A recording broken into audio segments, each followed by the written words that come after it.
ప్రియమైన వాళ్ళారా, ప్రభువైన యేసుక్రీస్తు నామములో ఈ యొక్క ఉదయకాల సమయాన మీ అందరికీ నా యొక్క హృదయపూర్వక వందనాలు తెలుపుకుంటున్నాను. ఈ రోజంతా కూడా మీరు చేయబోయే అన్ని విషయాలు దేవుని హస్తము మీకు తోడై ఉండి మీకు జయాన్ని కలుగజేయునుగాక. ప్రియమైన దేవుని బిడ్డలారా, దేవుని యొక్క మహాకృపను బట్టి మనము ఈ యొక్క సంవత్సరంలో మొదటి 7 మాసాలు మనము గడచరాడానికి దేవుడు మనకు కృపను అనుగ్రహించాడు. ఇంతవరకు ఆదుకున్నటువంటి దేవుడు ఇక రాబోయే రోజుల్లో కూడా ఆయన ఆదుకొని మనం నడిపించునుగాక. ప్రియమైన దేవుని బిడ్డలారా, ఒక వచనాన్ని మనం చదువుకుందాము. ఆదికాండ పుస్తకము 16వ అధ్యాయము 11వ వచనము ఇలా సెలవిస్తుంది, యెహోవా నీ మొరను వినెను. యెహోవా నీ మొరను వినెను అనేటువంటి మాటను మనం ఇక్కడ చదువుతున్నామండి. ప్రియమైన దేవుని బిడ్డలారా, ఈ యొక్క 8వ నెల 1వ తారీఖున తండ్రి అయిన దేవుడు నిన్ను నన్ను చూసి ఆయన అంటున్నాడు, నా కుమారుడు నా కుమార్తె, నువ్వు దేని గురించి అంతా నాకు మొర పెడుతున్నావో నీ మొరను నేను విని ఉన్నాను, ఆలకించి ఉన్నానని చెప్పి ఆయన అంటున్నాడు. తమిళ బైబిల్లో ఈ యొక్క మొర అనేటువంటి మాట అంగలార్పు అని రాయబడిందండి. అంగలార్పు అని రాయబడింది. ప్రియమైన దేవుని బిడ్డలారా, ఆయన దేన్ని విని ఉన్నాడంట? మన యొక్క అంగలార్పును ఆయన విని ఉన్నాడంట. మొర అనేది చాలా సింపుల్ అయినటువంటి ఒక మాట, చాలా మామూలైనటువంటి మాట. కానీ అంగలార్పు అనేది ప్రియమైన దేవుని బిడ్డలారా, అది ఏడుపుతో, వేదనతో, కన్నీరుతో, బాధతో కలిగినటువంటి ఒక అనుభవము అంగలార్పు అనేది.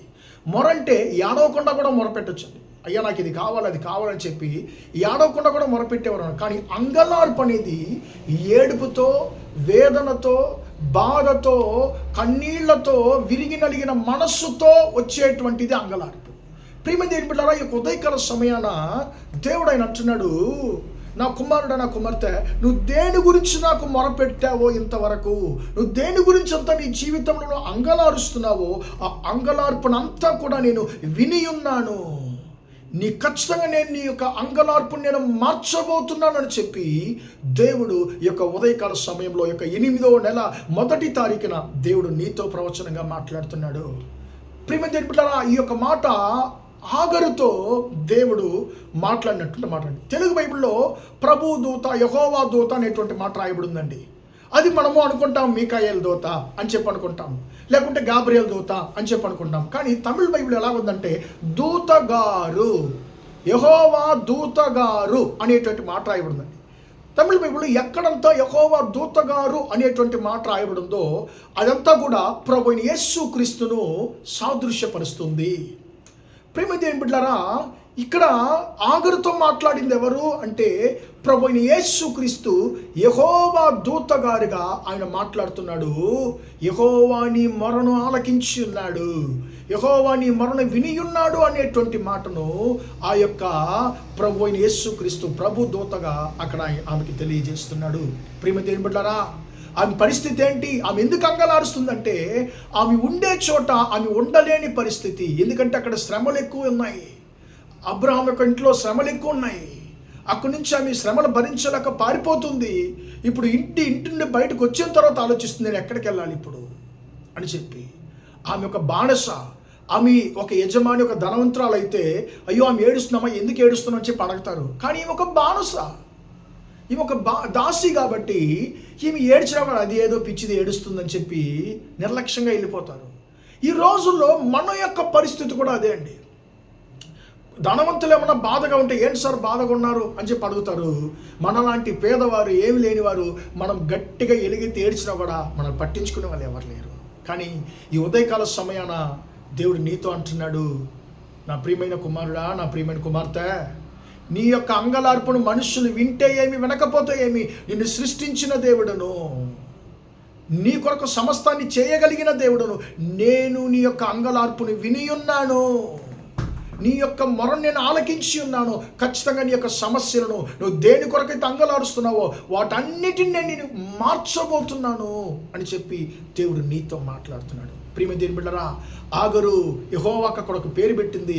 ఏం పేరంటే నన్ను చూచువాడిని నేను కూడా ఇక్కడ చూచి తిని కదా అని చెప్పి దేవుడికి ఒక పేరు ఇస్తుంది. నీవు నన్ను చూచే దేవుడవు, నీవు చూచే దేవుడు అని చెప్పి ఆమె యెహోవాకు పేరు పెడుతుంది. ఆమె అన్యురాలు, బానిస, ఎవరు ఆమెను పట్టించుకోలేదు. కానీ సృష్టికర్త అయినటువంటి దేవుడు బానిసగా ఉన్నటువంటి ఆగరు యొక్క అంగలార్పుని విన్నాడు, ఆమెతో మాట్లాడాడు, ఆమె ఓదార్చాడు, ఆ పరిస్థితిని మార్చి ఆమెను హెచ్చించాడు. ప్రియమైన దేవుని బిడ్డలారా, యెహోవా ఆమె యొక్క అంగలార్పుని విన్నాడు అనేటువంటి దానికి గుర్తు ఏదండి? ఈ రోజుల్లో ఆగరు యొక్క సంతతి వారు లోకమంతా కూడా వారు వర్ధిల్లి ఉన్నారు అనేటువంటిది మనకు బాగా తెలుసు. ప్రియమైన దేవుని బిడ్డలారా, మాట ఇచ్చిన దేవుడు మారని దేవుడు. ఆయన ఈ ఆగరు యొక్క అంగలార్పణ మార్చాడు, మీ అంగలార్పణ కూడా ఆయన మార్చబోతున్నాడు. రాబోయే రోజుల్లో మీరు అనబోతున్నారు, ప్రియమైన దేవుని బిడ్డలారా, అంటే అన్యుల యొక్క కళ్ళు కాదు, మీ సొంత కళ్ళతోనే మీరు చూడబోతున్నారు దేవుడు మీ అంగలార్పణ మార్చబోయేటువంటి క్రియను. ఖచ్చితంగా ఆయన మీ యొక్క అంగలార్పణ మారుస్తానని చెప్పి వాగ్దానం చేస్తున్నాడు. ప్రార్థన చేద్దామా? ప్రేమగల మా తండ్రి, దయగల దేవా, ఎంతవరకు మాటలు విన్న తండ్రి, నీ బిడ్డలు మీరు దీవించండి, ఆశీర్వదించండి అయ్యా. యెహోవా నీ మొరని విని ఉన్నాడు అనేటువంటి తండ్రి మాటను తండ్రి యొక్క ఉదయకాల సమయాన ఈ యొక్క 8వ నెల 1వ తారీఖున నీ బిడ్డలతో తండ్రి మాట్లాడి ఉన్న నీ కృపను బట్టి స్తోత్రం తండ్రి. యొక్క మాట అయ్యా స్తోత్రం, మీ బిడ్డల యొక్క జీవితంలో 100% నెరవేరునిగా కానీ ప్రార్థిస్తున్నాను తండ్రి. మీ బిడ్డల యొక్క అంగలార్పి అంతా మారిపోవుడుగా కానీ ప్రార్థిస్తున్నాను. ఈ రోజంతా కూడా మా సహోదరులు చేసే అన్ని విషయాల్లో మీ హస్తం తోడు నన్ను ఆశీర్వదించమని యేసయ్య నామములో ప్రార్థించి అడిగి వేడుకొంచున్నాను తండ్రి. ఆమేన్, ఆమేన్. ప్రియమైన వాళ్ళారా, దేవుడు మిమ్మల్ని దీవించి ఆశీర్వదించును గాక. Praise the lord, praise the lord.